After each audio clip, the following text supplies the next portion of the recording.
안녕하세요. 은평 동지방 겨울 사경회에 참여하신 지방회원 여러분 진심으로 환영합니다. 저는 레위기 강의를 맡은 다윗교회 임성호 목사입니다. 여러분 반갑습니다.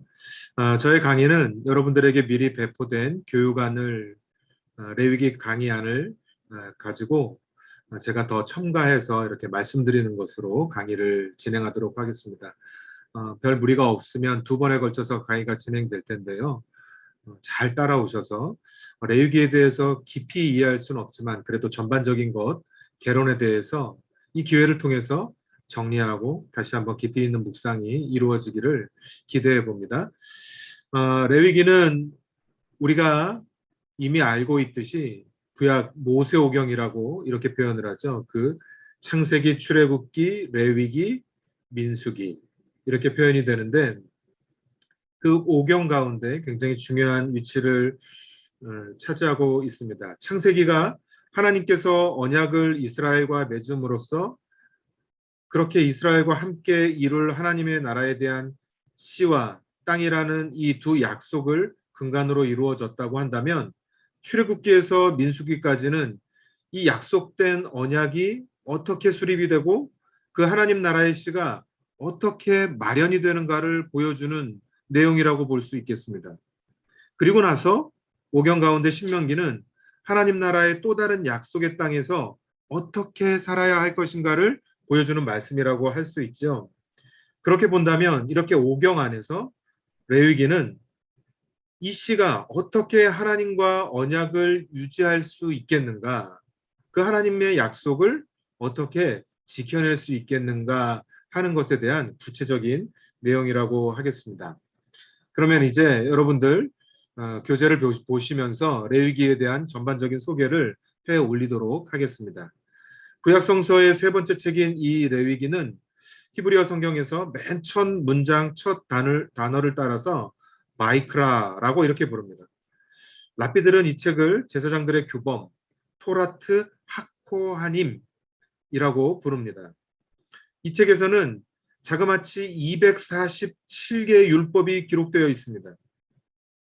오경의 다른 책들, 예를 들면 출애굽기나 신명기에 기록된 율법들과는 달리 이 레위기에는 규정을 어겼을 때 그에 따른 처벌에 대한 규정들이 들어있지는 않아요. 그래서 레위기의 법을 율법으로 이해하기보다는 제의에 관한, 그러니까 제사, 하나님께 예배드리는 그 제의에 관한 규범으로 이해하는 것이 마땅합니다. 레위기가 오경에서 가지는 그 중요성은 레위기에서 나타난 규범의 수가 전체 율법의 40%를 차지한다는 것에서 우리가 짐작할 수 있겠죠. 또한 레위기가 이스라엘 종교의 핵심인 제의의 절차와 방법, 시기에 관한 것들뿐만 아니라 제사장에 관한 규범을 기록하고 있다는 점에서도 굉장히 중요합니다. 그러면 레위기의 문학적인 특징에 대해서 함께 생각해 보겠습니다. 문학적인 관점에서 본다면 레위기는 오경의 다른 책과 비교했을 때 사실 그렇게 복잡하지는 않습니다. 레위기가 서론과 결론 부분을 제외하고는 제2에 관계된 규정을 담고 있기 때문에 매우 간결하고 그런 반면에 조금 어려운 그런 부분들도 물론 있지요. 레위기 전체는 산문으로 구성되어 있습니다. 산문 가운데에서도 주로 법전의 형식을 띠고 있고 여기에는 몇 가지의 이야기도 포함되어 있습니다. 레위기가 두 종류의 제사장 계열의 문서들, 보통 이제 피문서라고 이렇게 표현을 하는데요. BC 6세기에서 5세기경에 기록된 책들로 구성되어 있습니다. 조금 더 자세히 말하자면 레위기는 제사 문서, 그 제사 문서와 약간 성격이 다른 제사장 문서인 성결법전, 여기서는 이제 이 성결법전을 기초로 해서 만들어진 레위기를 H문서, 레위기의 후반부라고 볼 수 있습니다. 이 레위기의 후반부의 이야기들을 포함해서 두 층으로, 하나는 제사문서, 하나는 성결법전, 이 두 가지의 문서가 결합된 형태가 레위기다라고 보시면 되겠어요. 그래서 법전의 형식을 띈 이 레위기는 다른 법전과 마찬가지로 조건절과 편결문으로 구성된 결의론적인 법과 무조건적인 명령 형태인 필연적 법의 형태를 띠고 있습니다. 말이 어렵지만 일단 이렇게 따라오시는 게 좋을 것 같아요. 필연적인 법의 형태는 무엇 해라 라는 긍정형과 아니야, 이렇게 하면 안 돼 라는 그 부정형 모두 등장하지만 결의론적인 법이라고 하는 것은 주로 긍정형, 해라, 뭐 해야 한다, 뭐 해야만 한다라고 하는 표현들, 그런 긍정형들이 이 안에 표현되어 있습니다. 레위기의 모든 규정들은 하나님께서 모세에게 말씀하시고 모세가 그 규정의 당사자인 이스라엘 백성이나 제사장들에게 전달하는 방식을 띠고 있습니다. 그래서 모세의 역할이 중재자의 역할임을 분명히 하는 거죠. 모세는 하나님의 중재자입니다. 하나님의 말씀을 대언하는 사람입니다. 그리고 규범들이 모든 이스라엘 백성들과 반드시 관계가 있다라고 하는 사실을 보여주는 것이죠. 레위기에 제시된 이 종교법들은 문학적인 형식으로는 법의 형식을 취하고 있기는 하지만 법이라기보다는 법보다는 조금 부드럽고 그리고 조금 더 이렇게 생활 사이에서 지켜져야 될 규범적인 성격이 강합니다. 왜냐하면 오경에서 등장하는 다른 법들과 달리 이 규정을 어긴 자에 대한 처벌이 레위기에는 등장하지 않아요. 법이라고 하는 것은 우리가 일반적으로 생각하면 네가 이런 잘못을 했다, 이런 것들을 지켜야 한다 라고 지켜지지 않을 때 그에 따른 상응한 처벌이 따라야 됩니다. 근데 레위기는 그런 처벌이 없다라는 이야기예요. 그래서 레위기에는 몇 개의 보고 형식의 이야기가 첨가되어서 전체의 이야기를 구성하고 있습니다. 그러니까 어떻게 보면 우리가 생각하는 것처럼 레위기는 법조문은 아니라는 거예요. 예를 들면 나답과 아비후의 죄와 그 이후에 이들이 얻은 결과에 대해서 기록한 레위기 10장에서 10장 1절에서 20절 말씀을 기억해 보면 이 앞서 제2의 이론적인 규정을 기록한 1장에서 9장과 실천적인 규정을 담은 11장에서 23장을 연결하는 역할을 하고 있습니다. 또한 이 이야기를 24장 10절에서 16절에 다시 언급하면서 마지막 25장, 27장에 추가적인 규정들을 담은 내용과도 연결시키고 있는 거죠. 그런 것들을 살펴보면 다시 한번 말씀드리지만 레위기는 법전이 아니라 우리가 일상적으로 지켜야 될 규범에 더 가까운 말씀이겠구나라고 생각하시면 좋을 것 같아요. 이제 조금 더 구체적으로 레위기의 구조와 내용들에 대해서 함께 보도록 하겠습니다.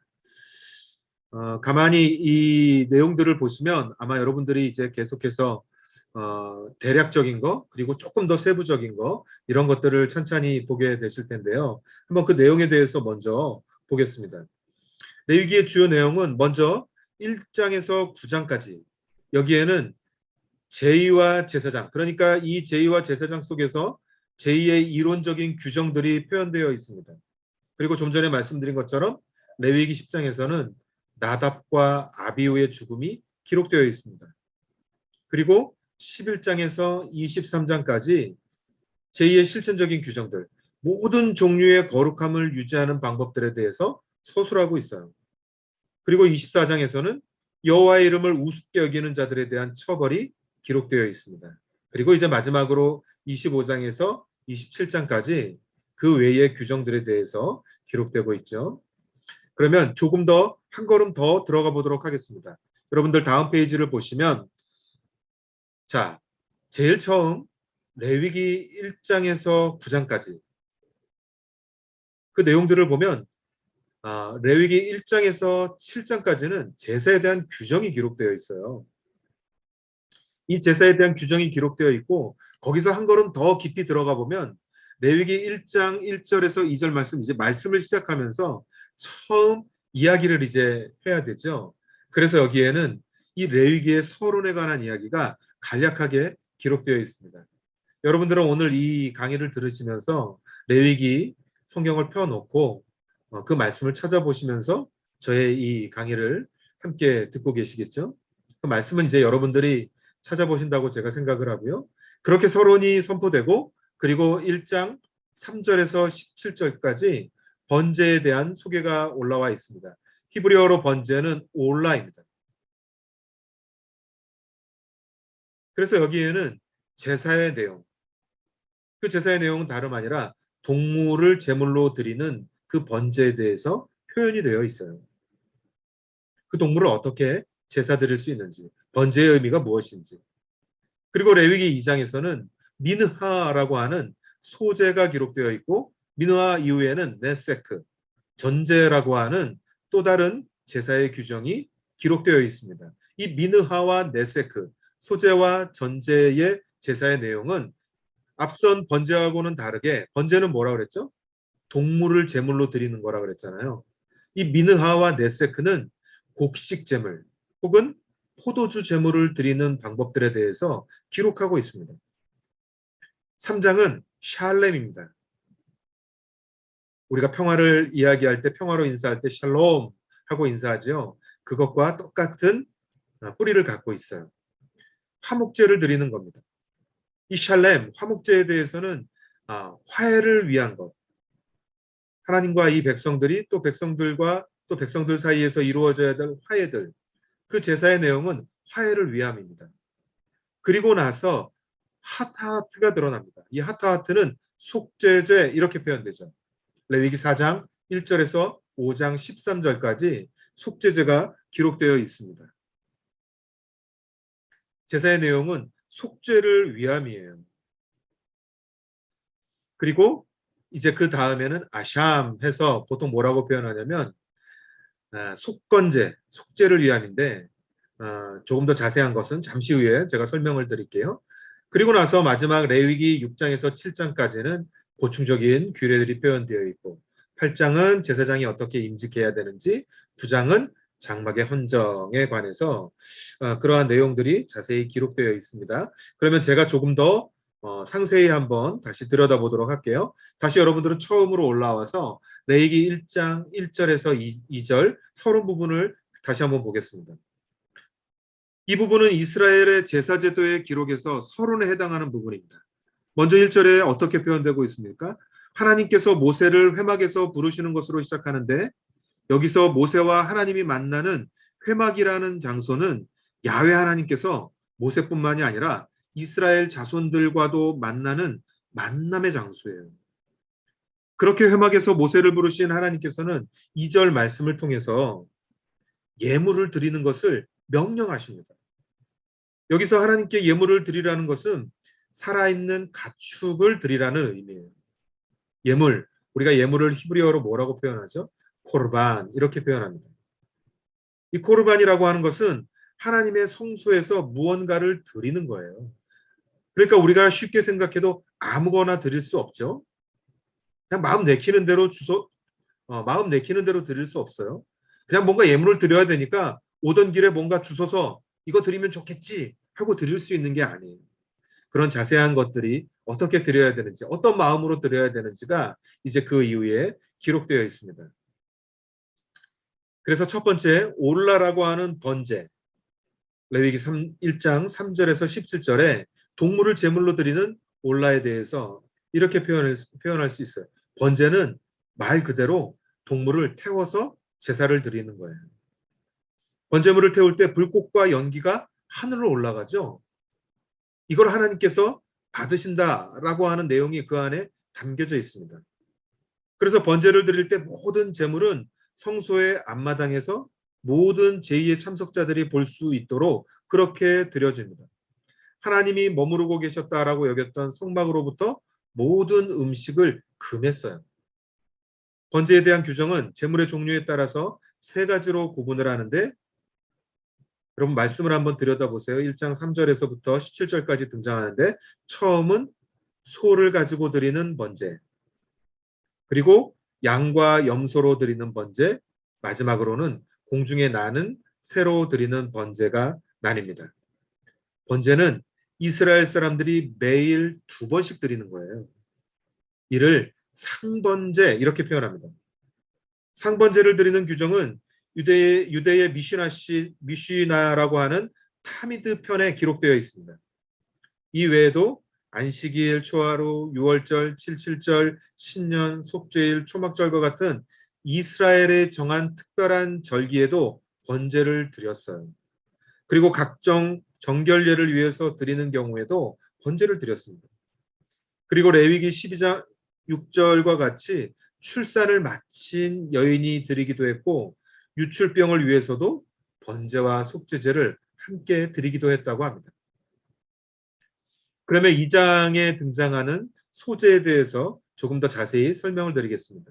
민하, 네세크, 뭐라고 표현했죠? 곡식과 잼을 포도주로 드리는 그런 제사라고 말씀드렸죠. 소제는 성전 봉사자와 그의 가족들이 매일 먹는 빵을 드리는 것입니다. 따라서 제사를 담당하는 사람은 많은 분량의 음식을 하루 분량으로 드립니다. 소제를 뜻하는 이 히브리어 단어 민하는 본래 선물, 조공 등을 뜻하는 그런 의미의 단어였지만 제사장들이 이 단어를 제사의 의미로 사용하기 시작했어요. 왜냐하면 제사자에 대한 하나님의 복종을 효과적으로 나타내는 단어가 바로 이 단어구나 라고 생각을 했기 때문에 그렇습니다. 번제에 대한 기록과 마찬가지로 소제에 대한 기록도 상황에 따라서 조금 각기 다른 그런 규례가 기록되어 있는데 레위기 2장은 이런 다른 소제를 세 가지로 언급합니다. 여러분 2장을 천천히 들여다보면서 따라오세요. 첫 번째로는 레위기 2장 1절에서 3절은 요란하지 않은 소제 이렇게 표현되어 있어요.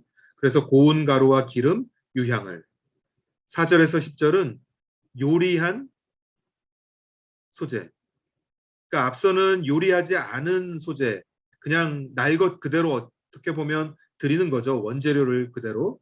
두 번째는 요리한 소재를 드리는 겁니다. 화덕에 구운 빵, 주로 기름을 섞은 무교병이나 기름을 두른 무교전병을 드리는 겁니다. 그리고 세 번째, 11절에서 16절 기타 소재에 관한 규정인데 그 이후에 모든 소재는 고운 밀가루와 올리브유, 유황 등이 반드시 필요하게 되어 있습니다. 구약성서의 기록에 의하면 소제는 번제와 항상 같이 드리고 환자가 정결케 되거나 나실인들이 약속을 잘 수행했을 때도 이 소제를 드린다고 했습니다. 그러나 출산 후나 유출병이 끝난 후에는 소제를 드리지 않습니다. 그럼 3장에 등장하는 샬렘, 화목제에 대해서 조금 더 자세히 살펴볼까요? 화목제는 감사의 제사로 드리거나 서원을 갚기 위해서 드리거나 혹은 자원해서 드리는 제사를 샬렘, 화목제라고 표현합니다. 화목제의 목적은 하나님께 제사를 드리는 자 사이에 이 조화로운 관계를 회복하기 위해서 하나님과 내가 아름다운 관계, 화목한 관계 이걸 표현하기 위해서 드리는 제사라는 거예요.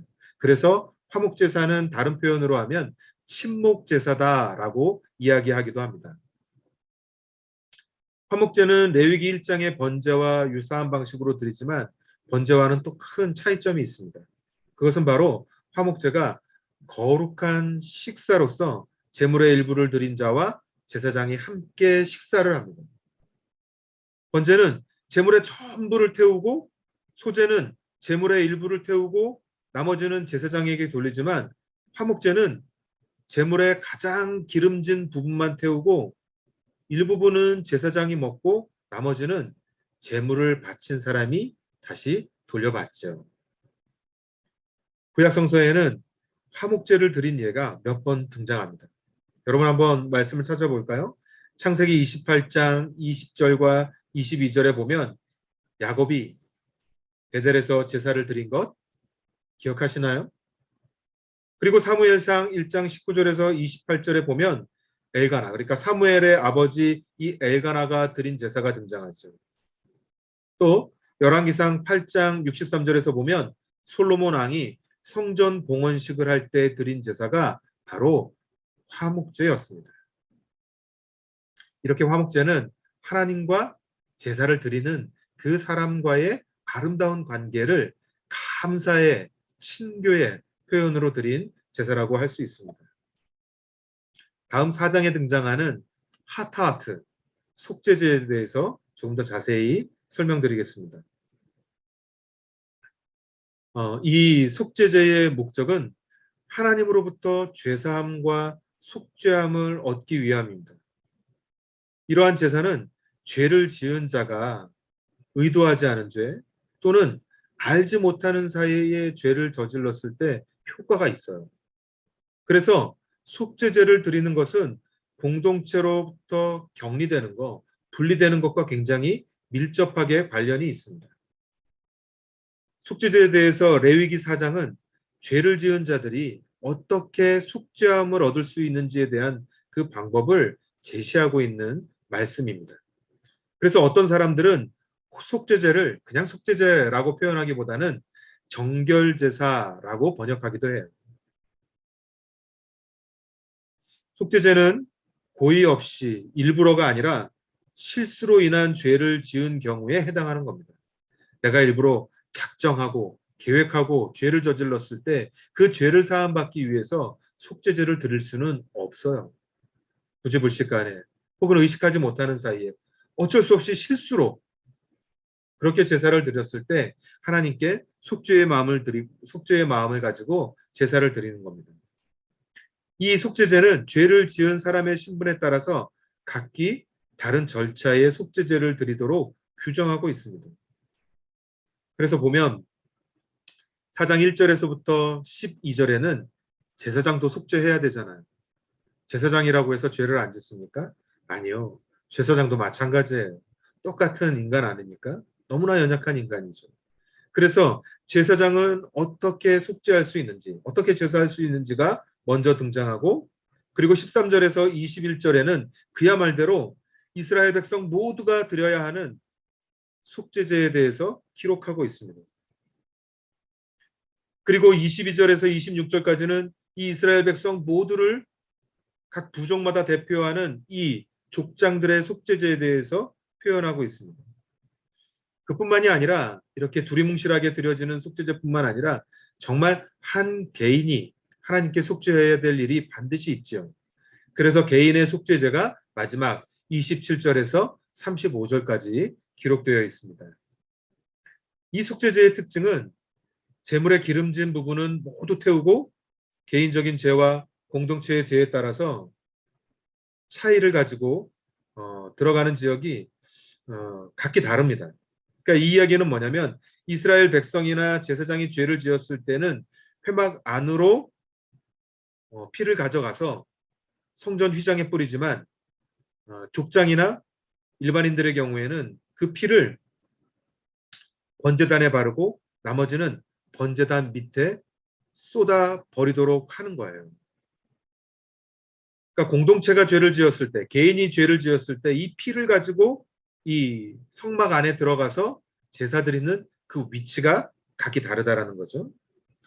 상당히 복잡한 내용을 가지고 있기 때문에 제사장은 이 그 제사의 규정들에 대해서 상당히 깊이 있게 잘 인식하고 있어야 했습니다.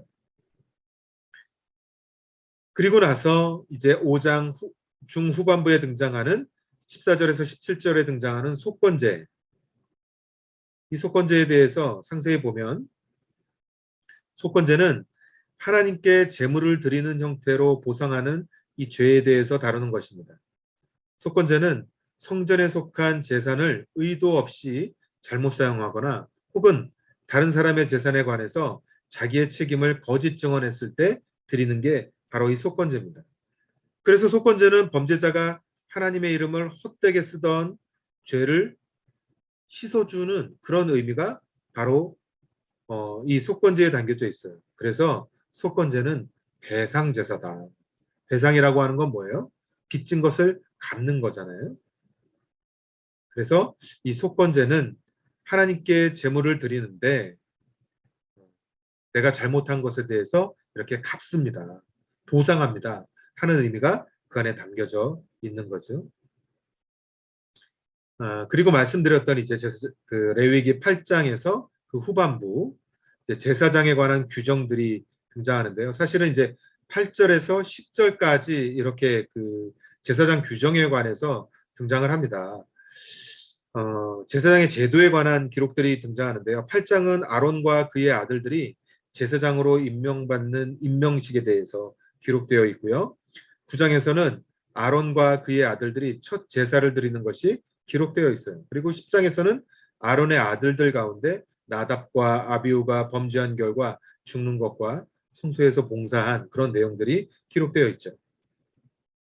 자, 조금 더 자세히 한번 살펴볼까요? 먼저 그들은 희생제물의 피를 모아서 외제단, 내 제단에 뿌리거나 바르거나 해야 합니다. 피 뿌림의 의미는 다른 게 아닙니다. 육체의 생명은 피에 있기 때문에 이 제사에서도 동물의 피가 의미가 있는 거였어요.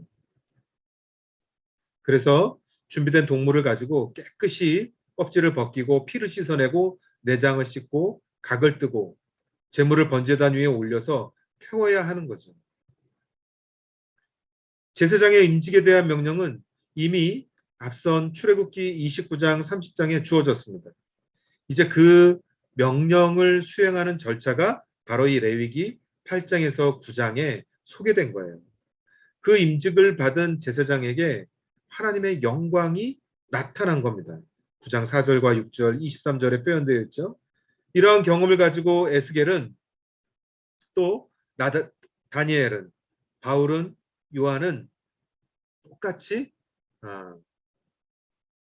그 제사들을 행했고 그런 경험들이 이 주의 종들에게 하나님의 영광으로 나타났던 거죠.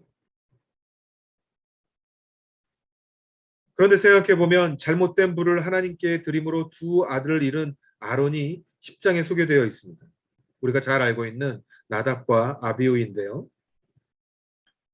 그 구체적인 내용에 대해서는 물론 논란이 많습니다만 제사에 정해진 법대로 행하지 않았을 때 그 아무리 제사장 가문이어도 제사장의 역할을 이어받을 후손들이어도 어떻게 벌이를 받을 수밖에 없었는지에 대해서 기록하고 있는 거죠. 그리고 잃은 그 두 아들에 대해서 아론이 공적으로 슬픔을 표현하는 것은 허락되지 않았습니다. 왜 그랬겠어요? 하나님께서 허락하신 일이 아니기 때문에 그래요. 하나님께서 허락하지 않은 일을 그 아들들이 했기 때문에 벌을 받은 겁니다. 하나님께로부터. 그러니까 그걸 가지고 인간적인 그런 아쉬움들, 인간적인 마음들을 표현해서는 안 되는 거죠. 자, 여기까지가 이제 여러분들 그 전반부를 살펴보았는데요. 물론 조금 말이 어렵고 여러 가지 그 이해가 안 되는 그런 단어들도 있고 내용들도 있겠습니다만 조금씩 이제 구체적인 내용들을 보면 아마 의미가 조금 더 다가오게 될 겁니다. 레위기는 그래서 쉽지 않아요. 이렇게 저도 몇 차례 강의를 진행했습니다만 화면으로 여러분들을 만나니까 저도 좀 어색하고 내용들을 다 이렇게 문득문득 강의를 하면서 떠오르는 것들을 여러분들에게 전달해야 되는데 그게 쉽지가 않습니다. 이렇게 말씀으로 전하고 있는데 여러분들 가능하잖아요. 다시 한번 돌려 듣고 다시 한번 나눠드린 교재를 찬찬히 보고 레위기 성서의 말씀을 같이 따라서 묵상하면서 하면 제가 여러분들에게 설명드린 것보다 여러분들이 그 말씀 안에서 깨달을 수 있는 것들이 훨씬 더 많을 겁니다.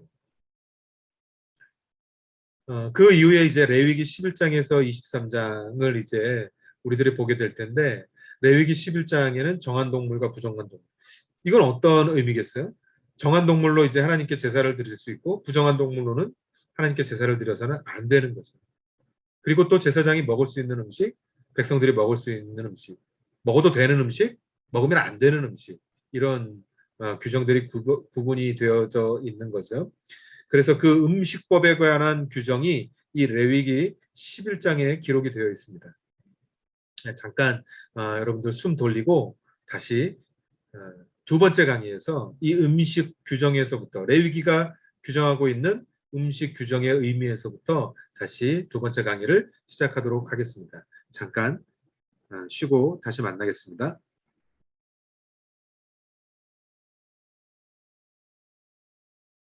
네, 여러분 안녕하세요. 레위기 두 번째 시간. 앞서 여러분들과 함께 레위기의 세부적인 내용과 그 구조에 대해서 살펴보면서 먼저 이제 전반부의 말씀들에 대해서 대략적으로 살펴보았습니다. 다시 한번 이야기를 해보자면 레위기 1장에서 9장까지 우리가 살펴보았는데요. 레위기 1장에서 7장까지는 제사에 대한 규정들, 번제, 소제, 전제, 올라, 미느하, 네세크, 그리고 샬렘, 하타트, 아샴, 화목제, 속제제, 속건제와 같은 이 제사의 내용들에 대해서 여러분들과 함께 공부해 보았습니다. 그리고 레위기 8장에서는 제사장의 임직에 관한 내용들, 그리고 9장 장막의 헌정, 10장에서 아론의 두 아들들의 잘못과 그로 인한 죽음에 대해서도 우리가 함께 공부했죠. 사실 레위기, 하나님께 제사를 드리는 이 내용 안에 왜 제사장의 아들들의 죽음이 이렇게 기록되어 있나 생각해 보면 무척 가슴 아픕니다. 앞서서 제사장의 임직에 대한 명령이 이미 출애굽기 29장, 30장에 기록되어 있는데 그 명령을 수행하는 절차가 바로 이 레위기 8장과 9장에 소개되어 있습니다. 그 임직을 받은 제사장에게 하나님의 영광이 나타났다고 그래요. 그래서 이런 경험들을 토대로 에스겔서, 다니엘서, 바울서신, 요한복음과 같은 이 주의 종들에게도 동일한 하나님의 영광이 나타나게 된 겁니다. 그런데 아론의 두 아들들은 잘못된 불을 하나님께 드림으로 인해서 이 두 아들들이 목숨을 잃었습니다. 물론 그 구체적인 내용에 대해서는 시간도 너무 많이 걸리고 논란도 많습니다만 중요한 건 그거예요. 제사법에 정해진 대로 그 법을 행하지 않았을 때 그것이 아무리 인간적인 그 선의를 가지고 행했다 하더라도 하나님이 받으시지 않는 제사는 드려서는 안 되는 겁니다. 그래서 그렇게 잃은 두 아들들에 대해서 그 아버지 아론은 절대 아들들의 죽음에 대해서 슬퍼하는 것조차도 허락되지 않았어요. 왜냐하면 아론은 그냥 개인적인 신분의 제사장이 아니라 이스라엘을 대표하는, 어찌 보면 공적인 역할을 해야만 하는 그 제사장이었기 때문에 아들들의 실수로 인해 잘못으로 인해서 죽임을 당한 사건에 대해서 애통해하는 것, 슬퍼하는 것은 하나님께서 받아들일 수도 없고 하나님의 백성들이 보기에도 결코 선한 행동이 아니었기 때문에 슬퍼하지 못했다라고 이야기를 합니다. 이제 레위기 11장에서 23장까지 중반부 또 후반부의 말씀을 우리가 보게 될 텐데요. 먼저 레위기 11장에서 16장까지는 이 제의의 실천들에 대한 규정, 모든 종류의 거룩함을 유지하는 방법들에 대해서 기록이 되어 있습니다. 그래서 여기에는 육체적으로 또 도덕적으로 정결에 대해서 이야기를 하고 있어요. 먼저 11장에 보면 깨끗하고 불순한 동물들에 대해서 구분해 놓습니다. 정한 동물이 무엇이고 부정한 동물이 무엇인지. 그리고 12장에는 출산 시 어떻게 해야 되는지, 13장, 14장에는 문둥병에 관한 이야기들이 등장해요. 근데 이게 우리가 요즘 생각하는 그 문둥병인지는 조금 더 신학적으로 탐색해 볼 필요가 있습니다. 그리고 15장의 몸의 분비물에 대한 처리들, 16장에는 대속죄일에 대한 말씀들이 기록이 되어 있습니다. 여기서 대속죄일은 이스라엘의 모든 죄를 완벽하게 속하는 것을 나타내니까 어찌 보면 1장에서부터 16장까지의 중간 결론, 대결론이라고 이야기할 수 있는 거죠. 먼저 그러면 이 시간에는 음식법에 대해서 살펴보도록 하겠습니다. 레위기 11장에서는 음식법에 대한 규정이 등장하는데요. 이스라엘 백성들이 무엇으로 음식을 삼을 수 있고 또 어떤 것은 음식으로 삼을 수 없는지, 무엇을 먹을 수 있는지 무엇을 먹을 수 없는지에 대해서 기록이 되어 있습니다. 땅에서 자라는 것은 무엇이든지 먹을 수 있지만 하늘, 땅, 바다의 동물들을 식량 삼아 먹는 것에 대해서는 굉장히 복잡한 금지와 허락의 규정이 그 안에 담겨져 있습니다. 그래서 음식법은 정결한 동물과 부정한 동물을 통해서 구분 지어지는데 우선 먹을 수 있는 땅의 동물들과 새, 물고기, 곤충 등에 대해서 언급하고 있습니다. 11장 24절에서 40절의 내용은 부정함에 대한 기록이에요. 특히 시체나 금지된 동물과 접촉함으로 생기는 부정함에 대해서 이야기합니다. 24절에서 28절의 내용에 의하면 시체를 만지면 저녁까지 부정하다라고 전해진다고 이야기합니다. 29절에서 39절까지의 말씀에서는 땅에 기어다니는 동물들 가운데 부정한 동물 8종류와 또 이 접촉했을 때 부정해진다고 계속해서 설명을 하고 있죠. 게다가 이런 동물에 접촉하면 그 그릇뿐만 아니라 내용물까지도 다 부정해지는 거예요. 39절에서 40절은 정결한 동물의 시체와의 접촉을 금지하고 있는 내용이 나오고, 마지막으로 41절과 44절에서는 일반적인 교훈을 이야기합니다. 특히 기어다니는 동물과의 접촉이 부정하다라고 강조하고 있죠. 그러면 조금 더 자세히 이 음식 규정이 갖는 의미를 살펴보면, 사실 이 음식 규정이 갖는 의미에 대해서는 학자들의 의견이 굉장히 분분합니다. 시대와 역사에 따라서 다르고 문화적인 배경에 따라서 다르죠. 이러한 이유 때문에 아, 이것을 정확히 알기 위해서는 금지 규정에 등장하는 동물들 하나하나를 조금 분석적으로 살펴볼 필요가 있어요. 보통 지금까지 제시된 학자들의 의견에 대해서 제가 개괄적으로 말씀을 드리면, 첫 번째는 위생적인 이유입니다. 병을 옮기거나 기타 위생적인 이유로 인해서 부적합하다라고 이야기를 해요. 예를 들면 낙타와 같은 경우인데요. 이 낙타가 사막 지형에서는, 그러니까 근동 지역에서는 굉장히 중요한 동물이죠. 이동 수단을 갖기 위해서. 그런데 이 낙타가 또 전염병을 유발한다고 그래요. 우리가 기억하다시피 몇 해 전에 전 세계를 휩쓸었던 메르스를 기억할 겁니다. 그 메르스도 사실은 이제 중근동 지역에서 낙타에 의해서 전염된 전염병이라고 이야기를 하는데요. 물론 이제 이 성서 시대에 낙타가 그런 전염병을 옮겼냐, 메르스를 옮겼냐, 그건 이제 알 수 없는 일이죠. 아니라고도 이야기 못하고 메르스일 거다라고 이야기할 수도 없습니다. 그런데 예를 들면 이 낙타가 그런 어떤 또 다른 질병을 옮기는 그런 매개체의 역할을 했기 때문에, 이 위생적인 이유 때문에 이 낙타를 먹어서는 안 된다, 이렇게 이야기를 하는 학자들도 있어요. 또 어떤 학자들은 제의적인 이유 때문에 동물들을 금하는 그런 학자들도 있습니다. 고대 사람들은 많은 동물들이 신을 대리한다라고 믿었습니다. 우리가 알다시피 그리스 로마 신화에만 보면 여러 동물들이 어떤 신의 형상을 띠고, 혹은 반인 반수, 그러니까 반은 사람, 반은 동물의 형태를 띠면서 신의 대리자의 역할을 하는 그런 이야기들을 많이 접했죠. 물론 반대의 경우도 있기는 합니다. 소가 야외 종교에서 굉장히 중요한 동물로 이야기되지만 소에 대한 금지 규정이 따로 있지는 않아요. 또 학자들은 세 번째의 심미적인 이유 때문에 먹을 수 있는 동물, 먹을 수 없는 동물을 나누기도 합니다. 예를 들면 그런 거죠. 독수리나 솔개, 까마귀 등 이런 날짐승들 들은 동물의 사체를 먹어요.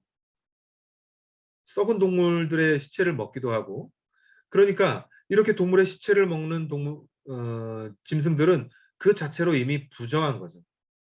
그래서 이 시체를 먹는 짐승들은 그 시체의 그 어떤 병균들, 이런 것들을 옮길 수 있으니까 아예 그냥 부정한 동물이다라고 규정을 해서 금지하는 겁니다. 물론 동물의 시체를 먹지 않는 초식 동물들도 있기 때문에 이게 100%다 들어맞는다라고 이야기할 수는 없지만, 아마 그런 어떤 심미적인 이유 때문에 성서에서 금했을 것이다, 이렇게 생각하는 거죠. 또 하나는 상징적인 이유 때문에 금하는 경우가 있습니다. 동물들 가운데 인간하고 비슷하거나 인간과 행동이 비슷한 그런 동물들. 물론 이건 굉장히 주관적인 해석입니다. 그런데 조금 그 과하게 생각을 해보면, 요즘 우리 사회에서 반려동물들에 대해서 생각해 보면 상당히 그렇잖아요. 인간의 생활에 밀접하게, 인간과 굉장히 가까이 지내는 그런 동물을 함께 지내는데, 가족처럼 지내는데 먹는 용도로 사용한다거나 하는 것은 굉장히 그 거리끼는 그런 행동이죠. 또 학자들은 다섯 번째 이유에서 경제적인 이유 때문에 아마 금지했을 것이다.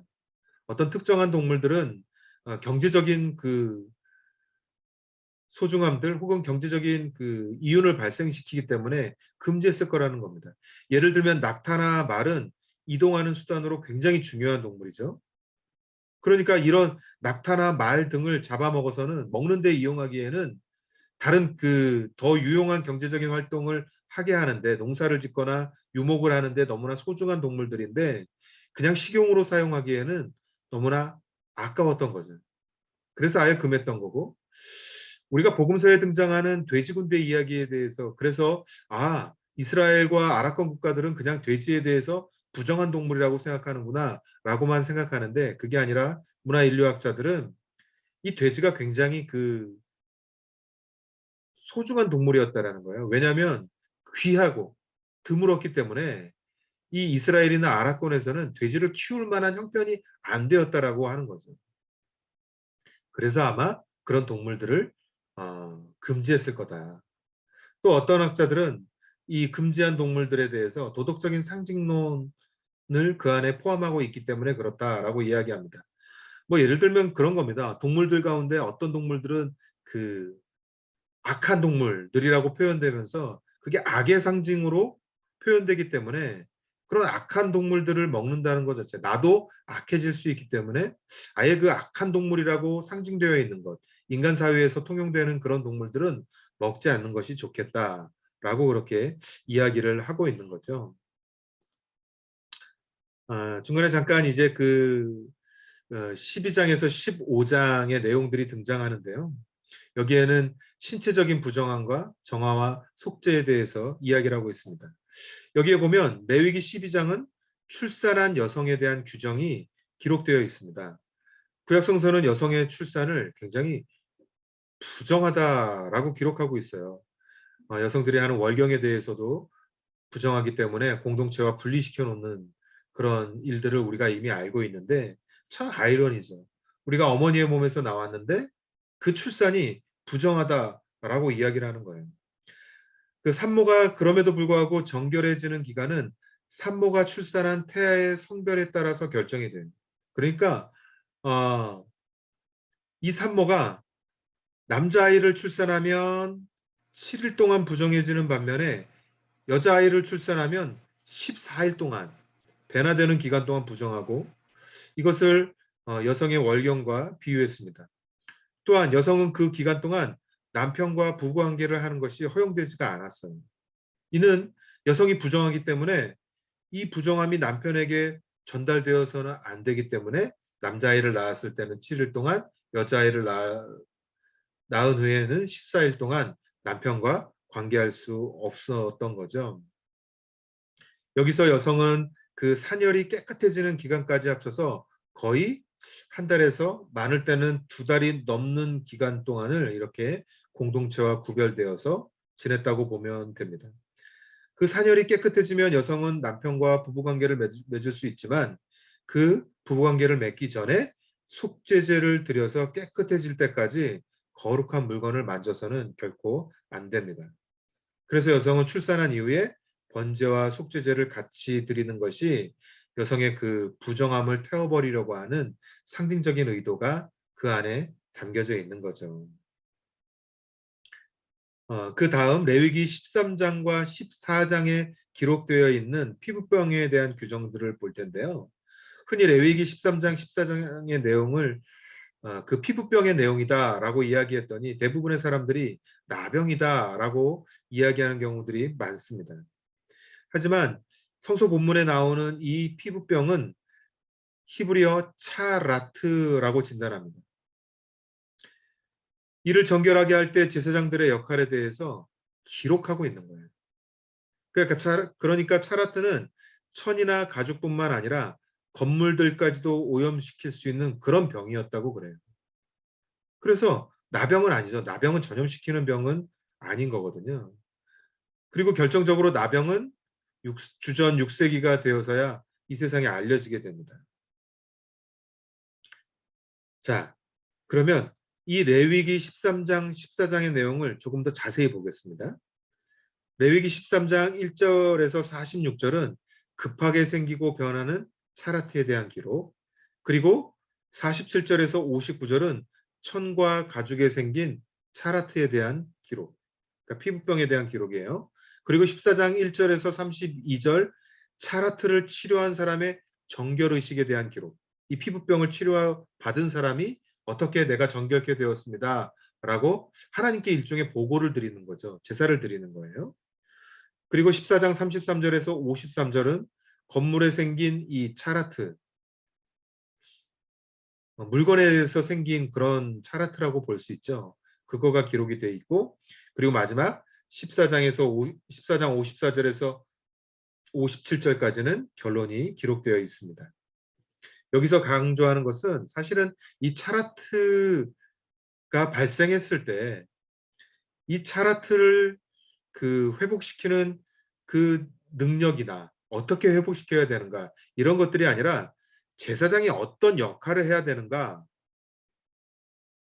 게 굉장히 중요한 내용입니다.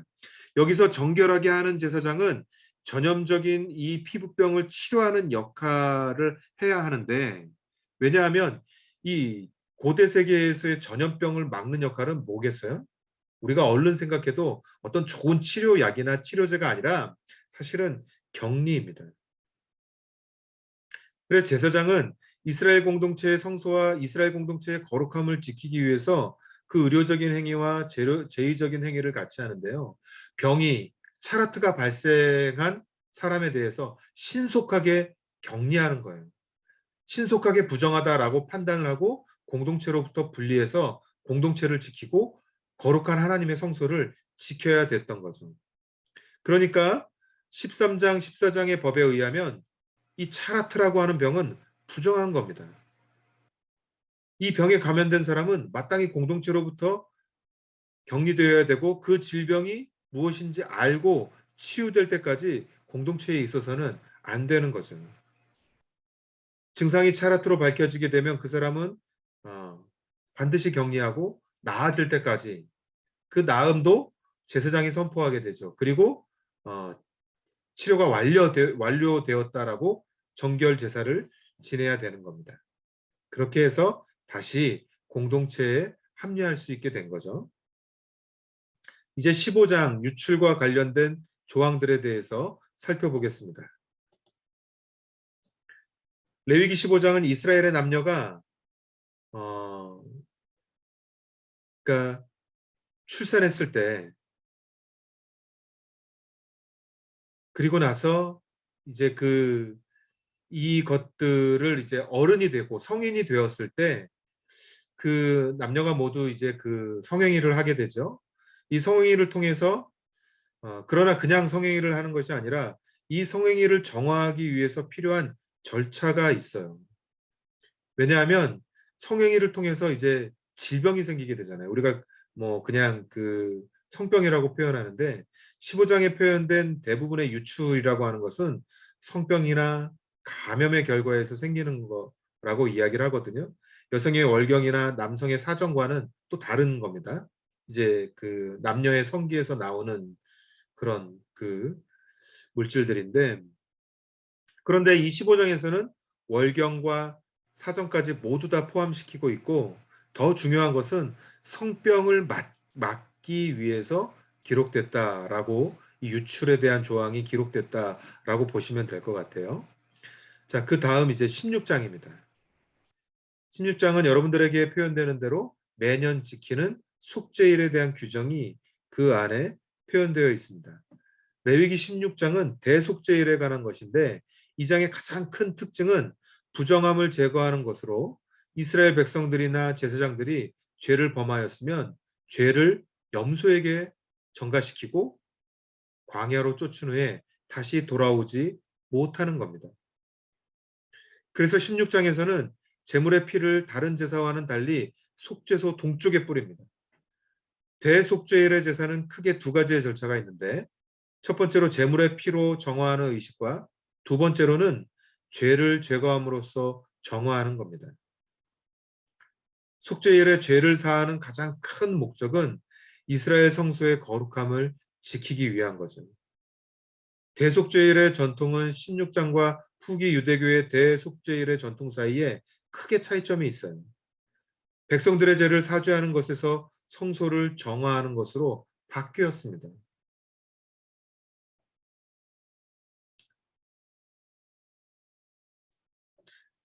자, 이제 여러분 17장 이후에서 15장까지 이제 여러분들이 레위기의 말씀들을 살펴볼 텐데요. 사실은 이 부분은 레위기에 있어서는 부록과 같은 부분이에요. 그럼 실제적인 성결을 유지하는데 어떻게 유지할 건가? 음? 이제 이 앞서 1장에서 16장에서 말한 대로 그 이루어진 그 거룩함이 그러면 이스라엘 공동체 안에서 어떻게 유지되어야 되는가에 대해서 설명하고 있죠. 앞서 1장에서 16장에서는 주로 성막 안에서 벌어지는 일을 이야기했고 이제는 성막 주위 혹은 성막 밖에서 일어나는 일들에 대해서 말하고자 합니다. 예를 들면 17장에서 그 주요 내용은 피를 먹는 것을 금하는 것, 혹은 18장에서는 성적 부도덕을 금지하는 것, 19장에서는 사회적인 금지 사항들, 20장에서는 최고의 중형을 받을 범죄는 어떤 것인가, 21장에서는 제사장 자신의 금지 사항들, 제사물을 먹는 것에 대해서는 22장에 기록되어 있고요. 3대 절기에 대해서는 23장에, 성막과 이 신성을 모독하는 죄에 대해서는 24장에, 절기, 안식년과 희년에 대해서 우리가 어떻게 지켜야 되는지 그런 내용들이 기록되어 있습니다.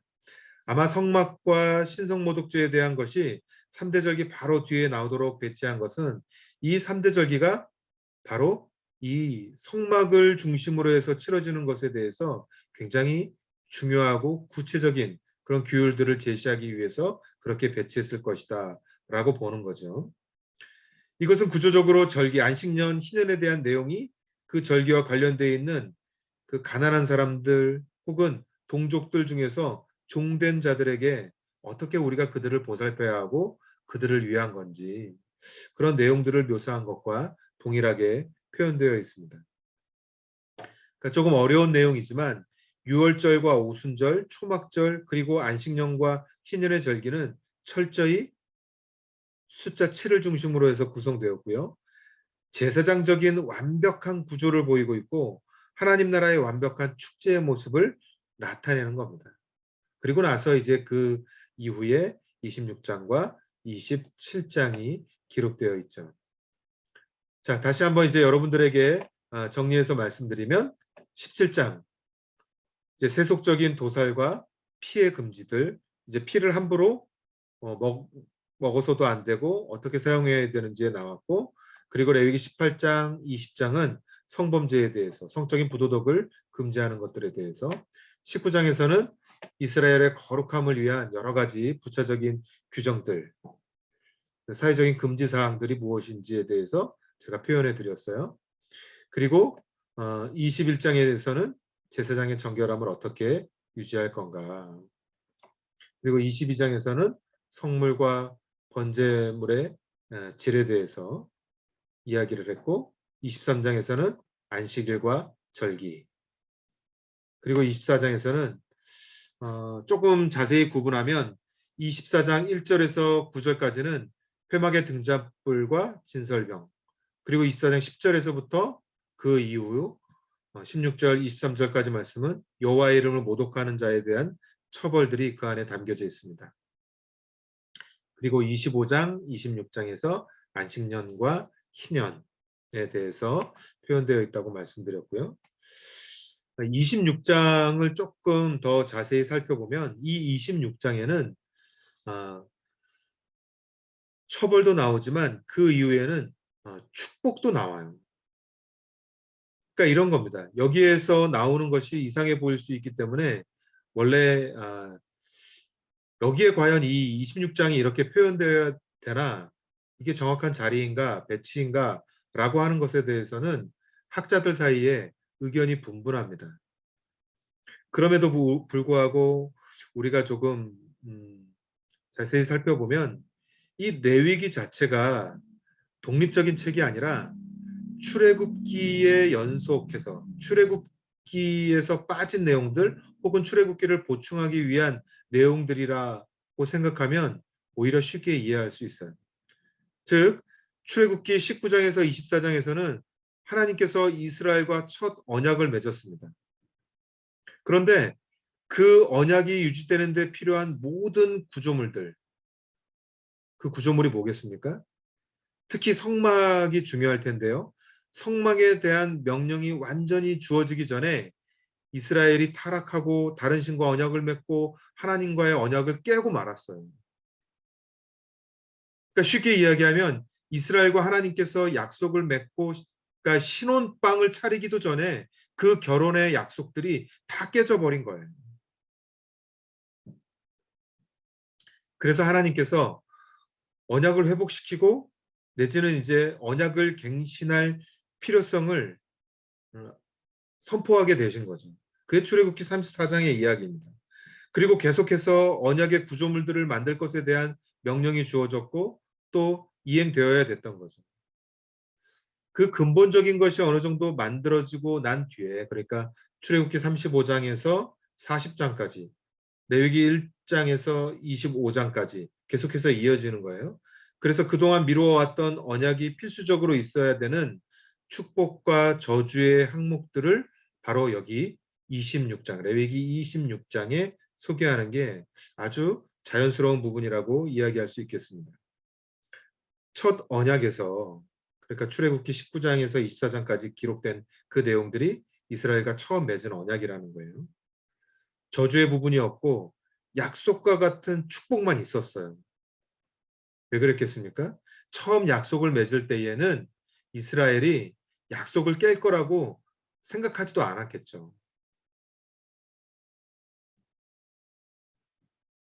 그런데 이스라엘이 그 약속을 깼습니다. 언약을 파괴했습니다. 이스라엘이 굉장히 큰 실수를 하고 말았어요. 그래서 하나님 편에서 보면 축복과 저주를 선언하지 않을 수 없었던 거죠. 그건 우리가 마치 아담과 하와를 통해서 에덴 동산에서 쫓겨났을 때, 하나님께서 물론 그냥 쫓아내시지는 않았지만 그 아담과 하와를 통해서 노동의 수고와 또 출산의 수고에 대해서 마치 그 축복이기도 하지만 한편으로는 저주일 수도 있는 거죠. 그런 의미에서 본다면 이스라엘이 하나님과 첫 번째 맺은 그 언약을 깼기 때문에 하나님께서 다시 이스라엘과 약속을 맺으면서 언약을 갱신하면서 이제는 축복만 할 수는 없는 거죠. 하나님 입장에서 보면. 그래서 축복과 저주를 함께 선언해야 됐는데 그 내용이 레위기 26장입니다. 그리고 그 내용에 있어서도 축복에 대한 것은 26장 3절에서 13절까지이고 저주에 대한 것은 14절에서 25절까지 등장합니다. 45절까지 등장합니다. 굉장히 그 앞서 출애굽기에 등장한 첫 번째 언약과는 굉장히 큰 차이죠. 하나님의 언약의 대상으로서의 이스라엘의 한계를 명백하게 드러내는 겁니다. 또 이 축복과 저주는 신명기에서 주어질 모압의 언약의 축복과 저주의 원형이 됩니다. 그러니까 신명기 28장 모압에서 하나님과 다시 그 축복과 저주에 대해서 그 하나님이 선포하시는데 그 모압에서의 언약에 대한 그 전조 내지는 선행되어지는 그런 말씀들이라고 이해하면 되겠죠. 내용에 있어서는 그래서 레위기 26장보다 신명기 28장이 더 구체적이고 발전적이고 자세하다라는 것을 우리가 알 수 있습니다. 이제 그렇게 하나님과 다시 언약갱신을 이루고 나서 서원에 대한 규례가 이제 27장에 등장하는 거예요. 아마 이 27장은 앞에서 언급된 축복과 저주가 서약과 관련된 행동이기 때문에 이것에 대한 이제 보충 설명이 아마 여기에 필요한 것이 아닌가 이렇게 이해를 하면 되겠죠. 마지막으로 레위기의 법조항과 고대 근동의 법조항과의 관계를 보겠습니다. 이제 여기에서는 이 레위기의 법이 그냥 어느 날 부지불식간에 생긴 게 아니라 당시 그 고대 근동 지역에서의 여러 가지 시대적인 배경들, 문화적인 배경들 속에서 이 레위기법이 탄생될 수 있었다. 이런 이야기를 드리는 겁니다. 제사 관련된 부분에서 먼저 보면 고대 근동 세계에서 신들은 음식을 요구한다라고 믿었어요. 재물은 그래서 신의 에너지원이 된다고 생각했습니다. 그래서 이집트나 메소포타미아에서 신상에게 음식을 바치는 그런 의식들이 늘 행해졌습니다. 이러한 의미를 가지고 있는 종교적인 의식이 구약 성서에서는 오히려 더 구체적으로 신학화되어서 하나님이 예배하는 자의 헌신을 알아보기 위해서 제물을 바치도록 요구했다. 이렇게 표현이 되는 거죠. 뭐 거기 여러분들에게 그 각주가 주어지고 더 상세히 알아볼 수 있는 내용들이 기록되어 있는데요. 이런 것들이 이제 여러분들이 개인적으로 더 관심 있는 분들은 공부해 보시면 좋을 것 같고요. 앞서 우리가 레위기 1장에서 이제 번제에 대해서 공부했잖아요.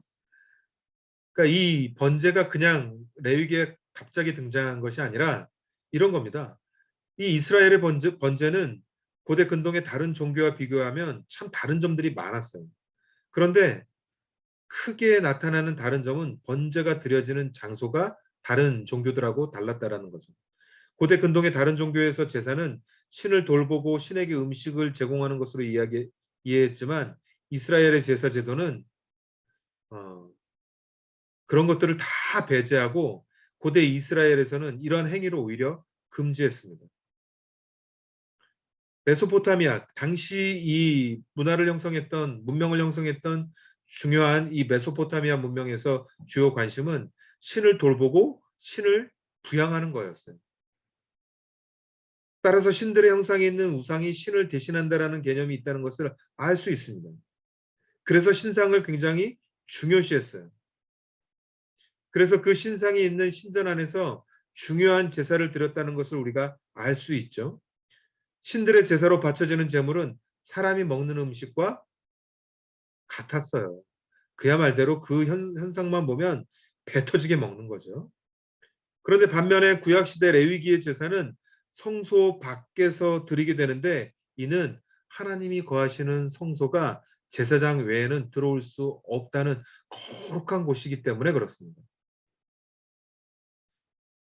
이걸 달리 표현하면 인간의 철저한 죄성 때문에 하나님과 그 죄된 인간이 한자리에 있을 수 없었던 거예요.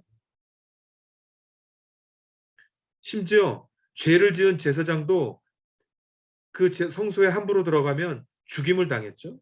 그런 겁니다.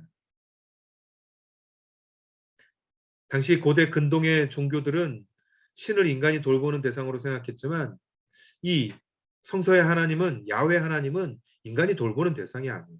굉장히 질적인 그런 고대 근동의 그 신들과는 차이가 있는 거죠. 질적인 차이가 분명히 있습니다. 그러니까 인간이 만든 신이 아니라 하나님에 의해서 창조된 창조물이 인간이라는 사실을 기억해야 하는 거예요. 제가 2장에서 소개해드렸던 소재에 대해서도 마찬가지입니다. 소재의 기원에 대해서 학자들은 여러 가지 설명을 합니다. 그 게스텐베르그라고 하는 독일의 학자의 말에 의하면 고대의 농부들이 자신의 후견인 역할을 하는 신들에게 곡식을 드리는 것에서 소재가 아마 기원했을 것이다 라고 이렇게 이야기합니다. 즉 음식을 거룩한 곳에 놓아두면 신이 인간들의 식사에 참여한다라는 뜻이 되는 거죠. 그러니까 마치 그 땅의 소출을 얻고 나서 하나님께 감사해야 하는 그런 방법이라고 생각하면 될 것 같아요. 레위기 4장에서 제가 속죄제에 대해서 설명을 드렸는데 속죄제를 드릴 때 사람의 지위에 따라서 각기 다른 제물을 드린다라고 하는 것은 이 고대 근동 지역에서 굉장히 보편적인 관습 중 하나였어요. 뭐 쉽게 이야기하면 권력을 가진 사람, 부자들은 더 좋은 제물을 드릴 수 있었고 가난한 사람들은 돈도 없고 권력도 없고 하다 보니까 좋은 제물을 어, 드릴 수가 없었던 거죠. 그래서 고대 근동의 법 집행을 살펴보면 계급에 따라서 불평등하게 집행되었는데 마찬가지였던 겁니다. 상류계층에게는 굉장히 관대하고 그보다 낮은 평민에게는 굉장히 엄격했던 게 고대 근동의 법칙이었어요. 근데 중요한 것은 이스라엘의 속죄제는 이 레위기에 등장하는 속죄제는 평민이 속죄제의 값으로 내는 제물이 족장에 비해 무겁지 않다라는 것으로 볼 때 정반대의 성격을 띠고 있음을 알 수 있습니다. 이 이야기는 쉽게 이야기하면 하나님께서는 고아와 과부와 또 장애인들을 돌보라고 말씀하셨잖아요. 그러니까 사회적인 약자들을 돌보라고 말씀하셨는데 고대 근동은 권력 중심적인 사회였고, 그러나 야훼의 법은 철저하게 약자를 돌보는 약자들을 위한 법이라는 사실을 기억해 둘 필요가 있습니다. 그게 레위기 4장에 등장하는 속죄제가 당시 고대 문명에서 유행했던 법들과는 차원이 다른 법이었다라는 거죠. 마지막으로 속건제입니다. 레위기 5장에 등장하는데요. 이 속건제에 관련된 내용 중에서 훔친 물건에 대한 배상의 규정이 나오는데, 이는 고대 근동의 함무라비 법전에서도 동일하게 등장되는, 그러니까 쉽게 이야기하면 그 레위기에 이 기록된 말씀들이 그냥 그 기록된 뚝 하고 생긴 것이 아니라, 갑자기 생긴 것이 아니라 이미 고대 근동의 많은 문화와 또 그 사이에서 횡행했던 이 이야기들 속에서 새롭게 야훼의 관점에서, 하나님의 관점에서, 하나님의 백성의 관점에서 하나님의 백성들을 위해서 기록된 말씀이다라고 보면 좋을 것 같아요. 여러분들에게 꽤 어렵게, 저도 이렇게 그 화면으로 여러분들을 만나는 게 사실은 익숙하지가 않습니다. 그래서 말도 좀 어렵고 시간도 제대로 체크가 안 되는데, 중요한 것은 이 레위기는 거룩에 관한 문제라는 사실을 여러분 기억하실 필요가 있습니다. 이스라엘은 하나님과 언약을 맺었어요. 그래서 하나님과 언약을 맺었기 때문에 하나님이 거룩하신 것처럼 그 언약을 맺은 이스라엘 백성도 거룩해야 합니다. 거룩하기 위해서는 그 하나님과의 약속을 잘 지키면 됐는데, 그 약속을 지키지 못했으므로 사실은 이 레위기 법전 같은 것이 필요했던 거죠. 제사의 방법들이 필요했던 겁니다. 레위기는 바로 그래서 이스라엘이 하나님과 언약갱신을 이루고 나서 구체적으로 드리는 그 방법들이 기록이 되어 있다라고 말씀드렸어요. 그러면서 제가 번제, 소제, 화목제, 속죄제, 속건제에 대해서 하나씩 하나씩 말씀드렸습니다. 신약의 의미에서 살펴보면 그리스도의 대속의 죽음 자체가 이 대부분의 제사들을 다 포함하고 있습니다. 십자가에서의 죽음은 완벽한 희생과 죽음 자체로 드려지는 것은 구약의 번제로 상징될 수 있죠. 그리스도의 성만찬 예식에서 보면 떡을 먹고 포도주를 마시는 것은 구약의 이 레위기의 말씀에 보면 화목제일 수 있어요. 신교를 나누는 그런 그리스도와 12제자가 최후의 만찬 속에서 함께 드려지는 그 제사 만찬도 그랬고, 죄 처리와 관련해서 이 제사들을 생각할 수 있는데요. 번제는 죄에 대한 하나님의 진노를 드러내고 하나님과의 화목이 목적입니다. 그냥 진노한 것에서 끝나는 것이 아니라 하나님과 다시 화목을 이루기 위해서 드리는 겁니다. 그러나 속죄제는 그 죄가 완전히 정결하게 되어야 됨을 나타내는 거고, 속건제는 죄의 결과는 보상되어야 되고 그 보상으로 만족이 이루어지는 것에 초점이 맞추어져 있습니다. 우리가 레위기를 공부하면서 제사장이나 제사를 드리는 사람이나 반드시 하나님 앞에 거룩해야 하고 그 역할을 감당해야 되는 것을 우리가 알 수 있어요. 이 말씀들을 통해서 우리가 다시 한번 생각해 보면 이게 규정으로서 중요한 것이 아니라, 이 규정들이 중요한 게 아니라 더 중요한 것은 실제적으로 우리가 하나님 앞에 거룩하게 사는 삶이 중요한 거죠. 우리가 매 순간순간마다 하나님 앞에 거룩한 삶을 살기 위해서 우리가 지음받은 존재라는 것을 기억해야 합니다. 내가 거룩하니 너희도 거룩하라고 하셨던 그 말씀을 우리가 기억하고 우리의 신앙생활 속에서 그 말씀을 지켜내기 위해서 부단히 애를 써야 하는 거죠. 오늘 레위기의 강의를 이렇게 마칩니다. 내용이 많이 미흡하고 부족하지만 이 과정들을 통해서 여러분들이 레위기에 대해서 조금 더 관심을 갖게 되고, 레위기의 말씀들을 통해서 어떻게 우리가 하나님 앞에 신실하게 살 수 있는가, 신실하게 살아야 되겠다라는 결단과 그 행위들을 구체적으로 이루는 방법들을 찾을 수 있다면 충분할 것 같습니다. 다시 한번 강의에 참여하신 여러분들 모두에게 감사를 드리고요. 더 성서에 관심을 가지는 그런 계기가 되기를 간절히 기대해 봅니다. 고맙습니다.